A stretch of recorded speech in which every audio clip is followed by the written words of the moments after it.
சிம்சோன். சிம்சோனின் அப்பா மனோவா. மனோவாவின் மனைவி பிள்ளை பெறாத மலேடியா இருந்தாள்.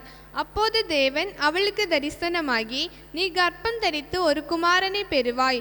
அவன் தலையின் மேல் சவரன்கண் கத்தி படலாகாது. அந்த பிள்ளை பிறந்தது முதல் தேவனுக்கென்று நசரேனாயிருப்பான். அவன் இஸ்ரவேலை பெலிஸ்தியரின் கைக்கு நீங்களாக்கி ரட்சிக்க தொடங்குவான் என்றார். சிம்சோன் வளர்ந்து பெரியவன் ஆனான்.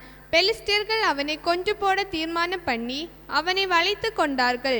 சிம்சோன் தெளிலாள் என்ற வேசியோடு சிநேகமாயிருந்தான்.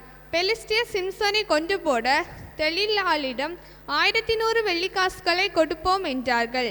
அப்பொழுது தெளிலாள் சிம்சோனுடன் நயமாக பேசி, உன் மகாபலம் எதினால் உண்டாயிருக்கிறது என்று கேட்டாள். அவன், உலராத பச்சையான 7 அகனினார் கயிர்களால் என்னை கட்டினால் என் பலம் நீங்கிவிடும் என்று பொய் சொன்னான். அவர்கள் அதை நம்பி ஏமாந்து போனார்கள். 2ஆம் தரம் மீண்டும் அவன் அவளை தொந்தரவு பண்ணி கேட்டாள்.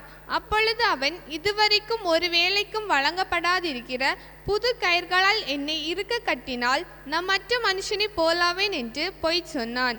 அவர்கள் அதை நம்பி ஏமாந்து போனார்கள்.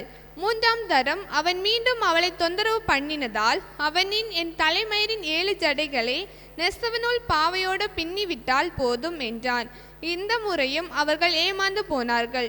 மீண்டும் அவள் தினம் தினம் அவனை அழைத்தி கொண்டிருந்தபடியால் அதனால் அவன் செத்துப்போக மனதாய், என் தலை சிரைக்கப்பட்டால் நான் மற்ற மனுஷனை போலாவேன் என்றான்.